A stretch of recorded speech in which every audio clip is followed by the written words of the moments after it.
नमस्कार प्रणाम। और हम आप सबका भाई प्रमोद, और हमारे वो गाना एम्स थी 369 से छूटा रहा आज़ादी, वही दिन वो गाना सारेगामा चैनल से बहुत बढ़िया गाना रिलीज हो गई रहे। वो गाना के एक ही दिन दो को गाना रिलीज हो गए। इससे गाना कंपनी के प्रचार ना कर पानी। जब अगर चलिए आप सबको प्यार से ट्रेंडिंग में गाना बाहू कसाइल बकमरिया और एगो बारात आवा था, दोनों गाना के आप सब बहुत प्यार आशीर्वाद दी। सत्या भाई सब लोग शेयर करिए एक बार, और सारेगामा चैनल से जो गाना गाना का आप सब बहुत प्यार आशीर्वाद दी। सुनावल चाहब अभिषेक तिवारी के संगीत बा, गीत बा छोटा मनीष भाई के, सुनाई बा आप सबके रंजीत जी, सब कुछ शेयर करिए। बहुत ही प्यारा सॉन्ग बा।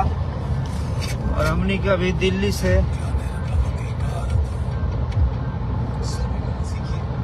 शेयर करिए आप सब ज्यादा ज्यादा। और कल एगो सुबह गाना एंटरटेन के चाहिए, और आप सब बजावत नौकरा खातिर बहुत बहुत दिल से धन्यवाद। ये आप सब हरे गाना के इतना प्यार दे तनी। विशाल जी हेलो, रोशन सिंह जी, गुड्डू